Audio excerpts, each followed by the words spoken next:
کچھ عبادات ہم پر لازم کی ہیں، جن میں سے ایک بہت ہی افضل اور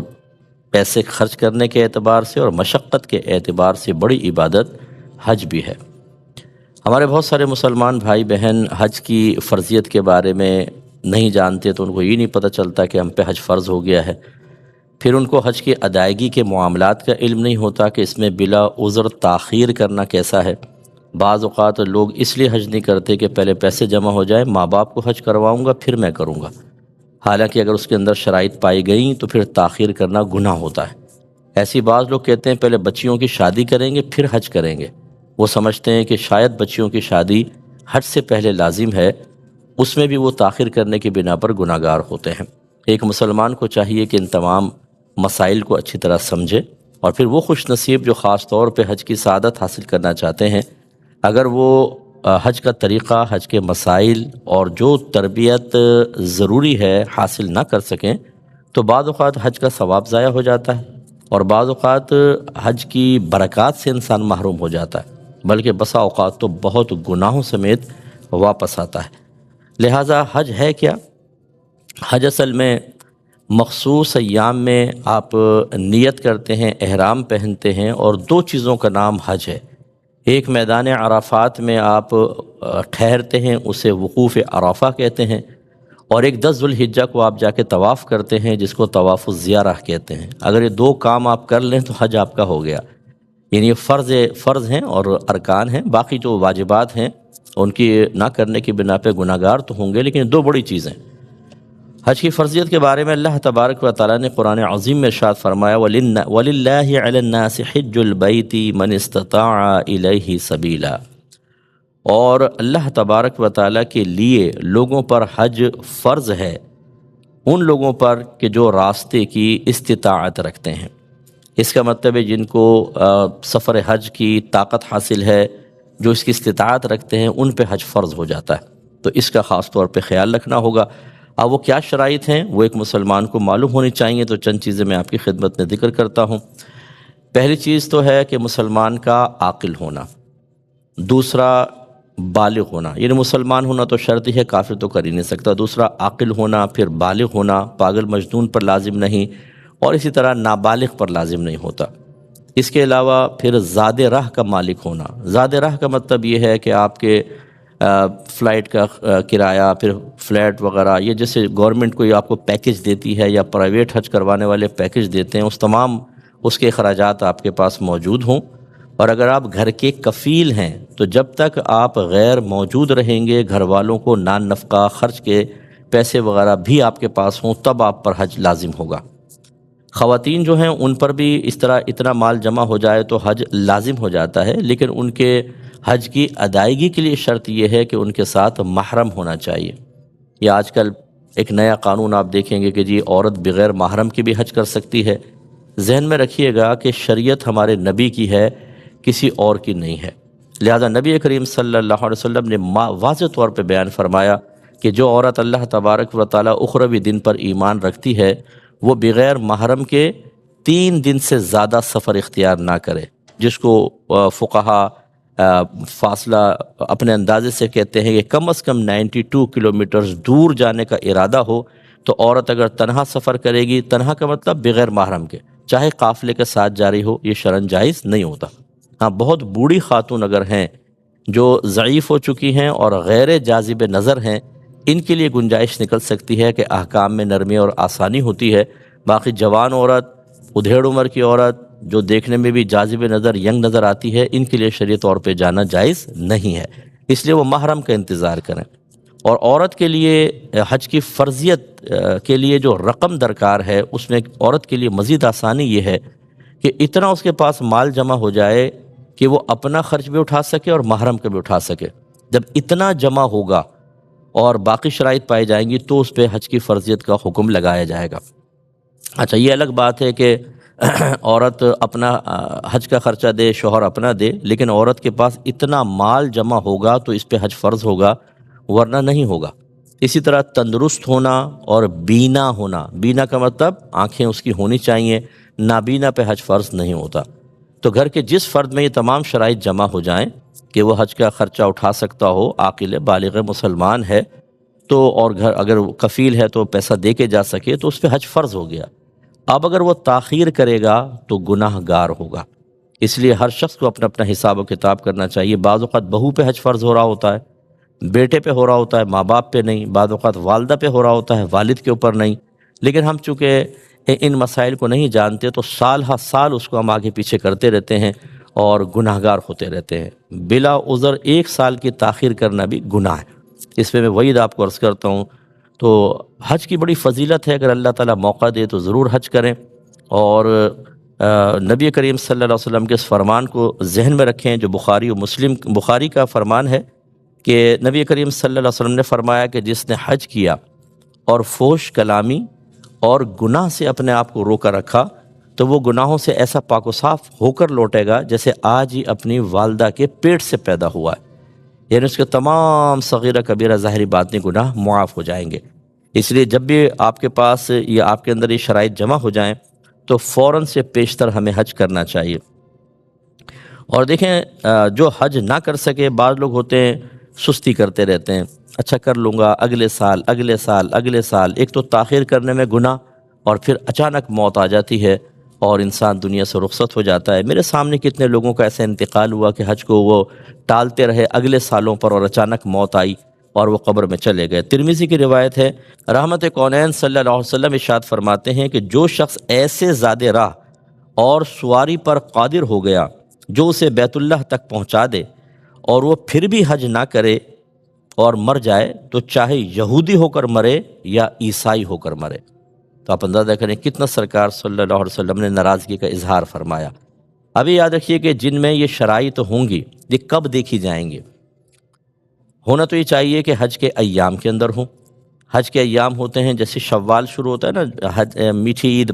ختم ہوتی ہے، یعنی رمضان کے بعد عید کے بعد اگلے دن سے ہی سمجھ لیں حج کے ایام اسٹارٹ ہو جاتے ہیں۔ پورا شوال، پھر ذی-القعدہ اور ذی الحجہ کے 10 دن، 2 ماہ 10 دن۔ یعنی اس کا مطلب کیا ہے کہ اگر آپ نے شوال میں حج کے احرام کی نیت کر لی تو یہ آپ کا احرام ویلڈ مانا جائے گا۔ یہ مخصوص ایام ہے، لیکن اتنی جلدی تو خیر کوئی نہیں پہنتا، لیکن یہ ہے ایام۔ تو ویسے تو ان ایام کے اندر یہ ہمیں شرائط کسی شخص میں دیکھنی چاہیے، لیکن فقہا نے فرمایا کہ آپ کے علاقے سے، آپ کے ملک سے جب قافلے حج کے روانہ ہوں، یا جیسے ہمارے ملک پاکستان یا دیگر جگہوں پہ قرآن دازی ہوتی ہے کہ بھئی اب آپ اگر حج کے لیے جانا چاہتے ہیں قرآن دازی، یہ جو ایام ہیں قرآن دازی کے، ان دنوں میں اگر کسی کے اندر یہ شرائط موجود ہوں گی تو یاد رکھیں کہ اس پہ حج فرض ہو جائے گا اور اس کو جانا ہوگا۔ ایک بات یہاں ضمناً مزید یاد رکھیے کہ بعض اوقات یہ چیزیں ہمارے پاس موجود نہیں ہوتی، اس کے باوجود اگر ہم حج کریں، مثلا کسی نے ہمیں دے دیا پیسہ کہ چلو حج کر لو، بعض اوقات کوئی ادارے سے آپ وابستہ ہوتے ہیں وہ آپ کو پیسہ دے دیتے ہیں، تو ایسی صورت میں آپ جو حج کریں گے تو وہ چونکہ آپ پہ تو فرض نہیں ہوا، ہونا نفل چاہیے، تو وہ نفلی حج ہوگا۔ لیکن میرا مشورہ یہ ہوگا کہ جو اس طرح خود زاد راہ پر قادر نہیں ہے، کوئی ان کو حج کروا رہا ہے یا اسی طرح آفس وغیرہ میں ہو جائے، تو وہ نیت کر لیں فرض حج کی۔ فقہا نے فرمایا ہے کہ اگر کوئی کسی پہ حج فرض نہیں تھا لیکن موقع مل گیا ادائیگی کا اور فرض کی نیت سے ادا کر لے تو اس کا فرض ہی ادا ہوگا، یعنی آئندہ زندگی میں اگر کبھی اس کو اللہ تبارک و تعالی مزید مال عطا فرماتا ہے جو حج کے لیے لازم ہے تو وہ پھر حج فرض نہیں ہوگا، پھر دوبارہ آنے کی اس کو حاجت نفل کرنا چاہے کر لے۔ تو اس لیے میرا مشورہ ہے کہ آپ جب اگر کوئی ایسے بھائی بہن ہمارے جانا چاہتے ہیں جو کوئی اور ان کو کروا رہا ہے، حج فرض نہیں ہے، تو فرض کی نیت سے ہی حج کریں تو انشاءاللہ ان کو برکات حاصل ہوں گے۔ جن بھائی بہنوں کے نام حج کے لیے قرآن دازی میں نکل آتے ہیں یا وہ پرائیویٹ طور پہ حج کرنا چاہتے ہیں تو انہیں چند چیزیں ضرور اپنے ساتھ رکھنی چاہیے۔ میں اس کی تھوڑی مختصر سی تفصیل آپ کو ذکر کر دیتا ہوں۔ ایک تو موسم کے لحاظ سے کپڑے رکھیں، آپ کچھ لباس ضرور ساتھ رکھیں، میلے ہو جاتے ہیں، احتلام بھی ہو جاتا ہے، دیگر مسائل ہوتے ہیں۔ احرام کی بھی 2 چادریں رکھیں، مرد 2 سیٹ، یعنی ایک احرام تو پہن کے جائیں گے آپ، وہاں میلہ بھی ہو جاتا ہے، کبھی ایسا بھی ہوتا ہے کہ کوئی ناپاکی وغیرہ ہوتی ہے، کہیں گر جاتا ہے تو آپ چادریں تبدیل کر سکتے ہیں۔ سردی ہے تو سردی کے، گرمی ہے تو گرمیوں کے کپڑے۔ دوسرا، ایک بڑا بیگ آپ لیں جس میں آپ تمام اپنی چیزیں اس میں ڈال سکیں، یہ مطلب لگیج ہوگا جو آپ جمع کرائیں گے۔ اسی طرح پاسپورٹ ہے، ٹکٹ چیک کر لیں اچھی طریقے سے، اور ہیلتھ سرٹیفکیٹ وغیرہ، یہ سب چیزیں آپ کے پاس ہونی چاہیے۔ جانے سے پہلے اچھی طرح چیک کریں، اور ایک چھوٹا بیگ لے لیں جن میں یہ چیزیں آپ ڈال کر انہیں اس کو گلے میں لٹکا سکیں۔ مرد جو ہیں وہ احرام کی 2 چادریں لیں گے، جیسے میں نے بتایا 2 سیٹ لے لیں، اور میرا مشورہ ہے کہ تولیہ والا احرام لیجئے گا۔ وہ کپڑے والا ہوتا ہے، وہ ذرا گیلا ہو جائے تو کھال سے چپک جاتا ہے اور جسم کی حیت ظاہر ہوتی ہے۔ تولیہ والا ٹھیک رہتا ہے، پسینہ بھی جذب رہتا ہے اور موٹا بھی ہوتا ہے، ستر کی اچھی حفاظت ہو جاتی ہے، ہوا میں زیادہ اڑتا بھی نہیں ہے۔ لیکن بعض اوقات آپ جائیں گے دکانوں پہ لکھا ہوگا عورتوں کا احرام، عورتوں کا کوئی احرام نہیں ہوتا۔ عورتیں اپنے وہی سلے ہوئے لباس میں نیت کریں گی، یہ بیچنے کے چکر ہوتے ہیں، بچیوں کو پتہ نہیں ہوتا، خواتین کو، ہماری بہنوں کو، وہ لے کر وہ پہن لیتی ہیں، اسکارف ٹائپ ہوتا ہے، چہرہ نظر آ رہا ہے پورا نیچے تک، وہ آپ کا ایک کپڑا ہوتا ہے، اس کو احرام کہہ دیتے ہیں۔ عورتوں کا کوئی احرام نہیں ہوتا، خواہ پیسہ خرچ کرنے کی حاجت نہیں ہے، جو آپ کے مطلب عام لباس ہے اسی میں آپ کریں، باقی اور کیا احتیاط کرنی ہے وہ احرام کی میں ضمن میں عرض کر دوں گا۔ اس کے علاوہ ایک بیلٹ باندھ سکتا ہے مرد جو ہے، یہ یاد رکھیں کہ مرد کو سلا ہوا لباس پہننا منع ہوتا ہے، لیکن یہ بیلٹ جو ہے وہ سلے ہوئے لباس کے اندر نہیں آتی، ہمارے عرف میں کوئی بھی اس کو لباس نہیں کہتا، لیکن پھر بھی آپ اس سے صرف احرام کو سنبھالنے کی نیت نہ کریں، بلکہ قصد و ارادہ کریں کہ میں اس میں پیسے، اپنے پاسپورٹ یا دیگر چیزیں رکھ لوں گا، بیلٹ باندھنے میں کوئی حرج نہیں ہے۔ اسی طریقے سے لاسٹک ہوتی ہے، اس کو لاسٹک، یہ بھی کوئی ایسا نہیں ہوتی، اگر آپ کو یہ گمان ہو، جیسے بچے ہوتے ہیں نا، ان کو کبھی یہ بیلٹ بھی نہیں سنبھال پاتے، ان کو ایک مطلب وہ لاسٹک کر کے باندھ دیں تو وہ بالکل احرام کو روک کے رکھیں گی، ورنہ یہ سرک جاتا ہے اور پھر وہاں پر مسائل ہوتے ہیں، کیونکہ ہر ایک کو احرام پہننے کی عادت نہیں ہوتی۔ اپنی مصلی لے لیں، تسبیح وغیرہ لے لیں، جیسے بعض اوقات کسی جگہ خاص بیٹھنے کو جگہ نہ ملے تو آدمی وہ کر لے۔ اس کے علاوہ اگر سردی وغیرہ ہے چادر لے لیں، تکیہ لے لیں، ویسے تو سب چیزیں تقریباً وہاں مل جاتی ہیں آپ کو۔ پانی پینے کی بوتل ضرور ساتھ رکھیں، کیونکہ بسا اوقات رش بہت ہوتا ہے، آپ کو اس مقام تک جانا مشکل ہوتا ہے، اپنے پاس بھر کے رکھیں، وہ پینے میں آپ کو بڑی آسانی رہے گی۔ اس کے علاوہ سیفٹی ریزر ہے یا مشین اپنے پاس رکھیں۔ یہ یاد رکھیں کہ جب محرم حالت احرام سے باہر نکلنے لگے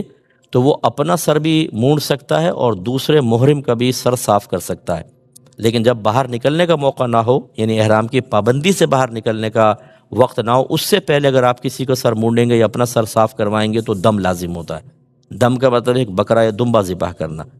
تو جب آپ بالکل جیسے آپ نے مثال کے طور پہ عمرہ پورا کر لیا، حلق کروانا ہے، تو یہ آپ کو بڑا فائدہ دے گا، ورنہ بہت زیادہ پیسے دینے پڑتے ہیں وہاں پہ، 100 ریال، کبھی 80 ریال لے رہے ہوتے ہیں، اور جو پاکستان میں اس کو پاکستانی روپیز میں کنورٹ کریں تو کافی پیسہ بن جاتا ہے۔ تو اپنے پاس رکھیں، اور اپنے جو قافلے میں آپ کے ساتھ ہیں ان کا سر وغیرہ بھی آپ مونڈ سکتے ہیں، لیکن جب آپ احرام کی حالت سے باہر ہونے لگیں۔ اس کے علاوہ کوئی ایسی چیز لے لیں کہ جس سے گرمی وغیرہ دور کر سکیں، جیسے اسپریئر ہوتا ہے، وہ اسپریئر، اس میں پانی ڈال کے ٹھنڈا پانی اگر آپ اسپرے کریں تو چہرے پہ ٹھنڈا پانی آتا ہے، پھر کیونکہ ہاٹنس بہت ہے، جیسے بھی یہاں پہ ہاٹنس ہو رہی ہے وہاں کی، تو وہاں کا جلال برداشت کرنا بہت مشکل ہوتا ہے، تو پھر وہ ہوا لگتی ہے تو ٹھنڈا ہو جاتا ہے آدمی۔ آج کل وہ نیک فین بھی چل رہے ہیں، وہ بھی لوگ آپ سے پوچھیں گے کہ یہ پہن سکتے ہیں کہ نہیں، تو یہ گلے میں وہ آ جاتے ہیں، یوں اسٹینڈ ٹائپ ہوتا ہے، اور پھر وہ اس میں 2 فین لگے ہوتے ہیں، وہ آپ کے چہرے پہ ہوا ڈالتے رہتے ہیں۔ تو بعض ایسے ہوتے ہیں کہ جو مطلب کمزور ٹائپ کے ہوتے ہیں، زیادہ وہ مشقت برداشت نہیں کر سکتے، ان کے لیے کرنے میں کوئی حرج نہیں ہے، لیکن اگر آپ مطلب مضبوط ہیں، حالات کا مقابلہ کر سکتے ہیں، تو پھر آپ اس طرح کی سہولیات سے تھوڑا سا اپنے آپ کو دور رکھیں۔ اگر آپ برداشت کر سکتے ہیں، جتنی مشقت زیادہ ہوگی یاد رکھیں اتنے درجات زیادہ، خواہ اپنے آپ کو تکلیف میں مبتلا بھی نہ کریں، لیکن جو اللہ تبارک و تعالیٰ نے قدرتی طور پر معاملات پیدا فرمائے ان کو فیس کرنا، اور پھر یہ آپ کو زمانے رسول کے حج کا ایک مزہ اور اس کا ایک رنگ نظر آئے گا کہ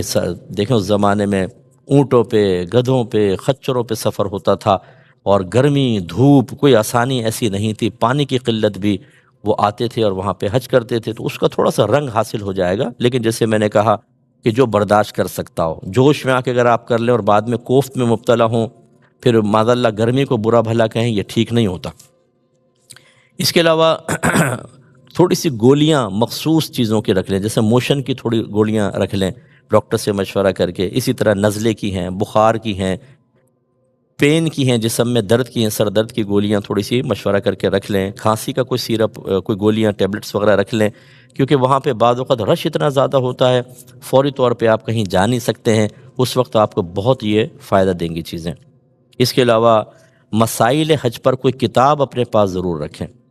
ضرور کوئی اچھے مستند عالم دین مفتی صاحب کی کتاب اپنے پاس رکھیں، تاکہ وہاں پہ آپ وقتاً فوقتاً اس کو پڑھ کر صحیح مسئلہ حاصل کر سکیں۔ آپ جب وہاں جاتے ہیں، ہم نے عام لوگوں کو دیکھا ہے، کوئی کتاب پاس نہیں ہوتی، کوئی مشکل درپیش آئی، لوگوں سے مشورہ کرتے ہیں اور ایک سے ایک غلط مشورہ دینے والا موجود ہوتا ہے۔ یہ خوف خدا بھی نہیں ہوتا کہ آپ غلط مشورہ دے کر، غلط مسئلہ بتا کر اس سرزمین پہ گناہ گار ہو رہے ہیں۔ ہر شخص اپنے اپنی سوچ و فکر کے مطابق بتا رہا ہوتا ہے، آپ گناہ گار ہوں گے، آپ کا حج بھی ضائع بھی ہو سکتا ہے، یاد رکھیں۔ ایسی صورتحال بھی بعض اوقات ہو جاتی ہے۔ تو حج کی کتاب اپنے پاس رکھیں۔ اس کے علاوہ خوش الہان نعت خوانوں کی نعتیں اپنے موبائل وغیرہ میں آپ اپلوڈ کر لیں، تاکہ وہاں پہ آپ سنتے رہیں۔ اس سے ذوق پیدا ہوتا ہے، شوق پیدا ہوتا ہے، اٹریکشن پیدا ہوتی ہے۔ اور بہت ہی ضروری چیز جو زاد راہ کے اندر میں شمار کرتا ہوں، وہ ہے اپنی باطنی تربیت۔ اگر آپ غصیلے ہیں تو غصہ برداشت کرنے کی ابھی سے عادت ڈالیں۔ اگر آپ بے صبر ہیں، صبر نہیں کر سکتے، فوراً کوئی آپ کو نعمت نہیں ملتی، کوئی آرام کی چیز نہیں ملتی، تو آپ فوراً چڑچڑے پن میں مبتلا ہو جاتے ہیں، آپ لڑائی جھگڑا فتنہ فساد شروع کر دیتے ہیں۔ اس عادت کو تبدیل کریں، صبر کی عادت ڈالیں، غصہ پینے کی عادت ڈالیں۔ کیونکہ دیکھیں، ابھی میں نے آپ کو حدیث بھی سنائی کہ نبی کریم صلی اللہ علیہ وسلم نے ارشاد فرمایا کہ جس نے حج کیا اور وہاں کوئی فحش کام نہیں کیا اور گناہ نہیں کیا، فسق و فجور نہیں کیا، وہ گناہوں سے ایسا پاک و صاف ہو جائے گا جیسے آج ہی اپنی والدہ کے پیٹ سے پیدا ہوا۔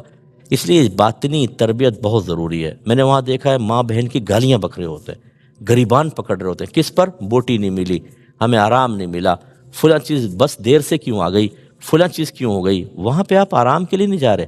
آسائش کے لیے نہیں جا رہے، سکون کے لیے نہیں جا رہے، اللہ کی رضا کے لیے جا رہے ہیں۔ ایک مجرم کی حیثیت سے ہمیں جانا چاہیے۔ اللہ تبارک و تعالیٰ سے دعا ہے کہ رب کریم جو باتیں ہم نے سنی اسے ذہن میں محفوظ رکھنے کی توفیق عطا فرمائے، آمین۔ وآخر